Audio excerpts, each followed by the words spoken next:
बैंगन की मैं बहुत ही यूनिक सी रेसिपी लेकर आई हूँ जो पहले नहीं खाते थे वो भी खाएंगे। तो चलिए फिर स्टार्ट करते हैं।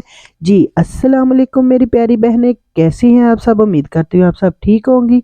मैं भी ठीक हूँ आपकी दुआओं के साथ। तो सबसे पहले हमने 1 कप घी का ले लिया है, उसके अंदर 1 चम्मच हमने जीरे का डाल लिया है और साथ ही हमने 2 प्याज जो है बड़े काटे हुए थे उसको हमने मोटे मोटे से काट लिया है और इसके अंदर हमने शामिल कर दिया है।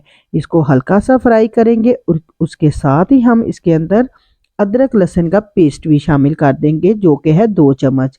उसको भी हमने शामिल कर दिया है और इसको भी हमने हल्का सा फ्राई करना है। हमने ज़्यादा इनको फ्राई नहीं करना, बस हल्का सा इनका कलर चेंज होने तक बस हमने फ्राई करना है। और उसके साथ ही हमने कुछ चंद 3 से 4 जो है हरी मिर्च इसके अंदर काट के शामिल की है, ताकि ये हरी मिर्च भी इसके अंदर हमने 1 से 1.5 मिनट के लिए इनको भी हमने फ्राई कर लेना है। फ्राई हमने बहुत ही अच्छा सा इनको करना है। साथ में हमने 2 टमाटर शामिल किए हैं, टमाटरों को भी अच्छा सा हमने इसके अंदर फ्राई कर लेना है।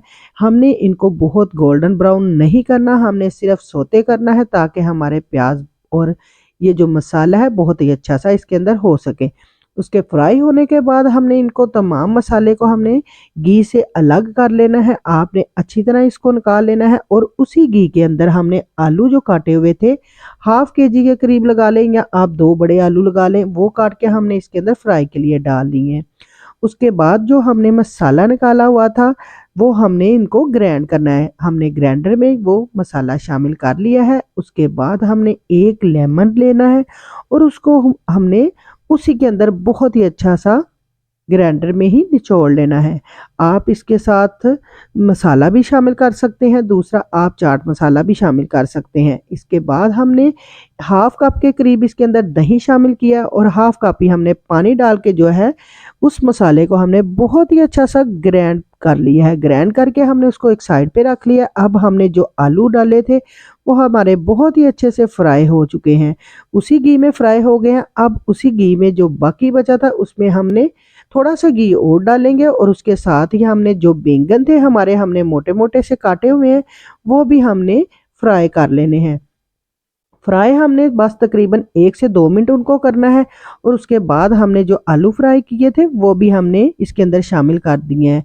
आलू हमारे फुल फ्राई नहीं थे, हमने हाफ फ्राई किए थे क्योंकि फुल हम आगे चल के इनको पकाएंगे साथ ही। अब जो मसाला हमने जो ग्राइंड किया हुआ है वो तमाम मसाला हमने इसके अंदर शामिल कर देना है। आप बैंगनों के अंदर जब हम इसको शामिल करेंगे तो बहुत ही यूनिक सा टेस्ट आएगा इनका, कि आप यकीन करें कि इतने मज़े के ये पके थे कि दिल करता था इनको खाए जाएं। तो इसी तरह आपने मेरी रेसिपी को फॉलो करना है ताकि आपके एज टू एज ऐसे ही बने। तो उसके बाद हमने कुछ स्पाइसेस शामिल किए हैं, जिसमें 1 चम्मच हमने इसके अंदर नमक का शामिल किया है, 1 चम्मच हमने चिली फ्लिक्स शामिल किया है, ½ चम्मच हमने सुरख मिर्च शामिल की है, ½ टीस्पून हमने इसके अंदर हल्दी शामिल किया है, 1 चम्मच हमने इसके अंदर धनिया पाउडर का शामिल किया है और ½ टीस्पून हमने इसके अंदर गरम मसाला शामिल किया है। इन स्पाइसेस के बाद हमने अच्छा सा इनकी बुनाई करनी है। हमने खूब इसको अच्छा सा 2 से तकरीबन 3 मिनट लगेंगे। ये बहुत ही हमारी अच्छी सी इसके अंदर बुनाई हो जाएगी और उसके बाद ही हमने जो हमारे बैंगन और आलू थे थोड़े थोड़े से हमारे कच्चे थे, इनको हमने इसी के अंदर अब हमने इसको पकाना है। हमने पानी शामिल नहीं करना। हमने 10 मिनट के लिए इसको ढक कर रख दिया था ताकि हल्की आंच पे, तो बहुत ही अच्छे से ये देखें हमारे बैंगन तकरीबन डन हो गए हैं। आलू आपने चेक कर लेने हैं कि आलू भी आपके गल चुके हैं कि नहीं। अगर आलू ने मज़ीद टाइम लेना है तो आपने 1 से 1.5 मिनट के लिए मज़ीद इसको इसी के अंदर बुनाई करनी है और इसको तकरीबन आप 1 मिनट के लिए एक्स्ट्रा रख दें ताकि इसका घी भी निकल आएगा और बहुत ही अच्छे से ये आलू और बैंगन हमारे रेडी हो जाएंगे। तो इसके साथ ही अब हमने इसके ऊपर हरा धनिया शामिल करना है और कुछ हरी मिर्चें आपने शामिल कर देनी है काट के। तो बहुत ही अच्छा सा ये जायका आएगा और घी भी हमारा बहुत ही अच्छा सा निकल आएगा। तो इसको हम तकरीबन हल्की सी आंच पर 1 मिनट के लिए रखेंगे तो बैंगन हमारे बिल्कुल रेडी हैं।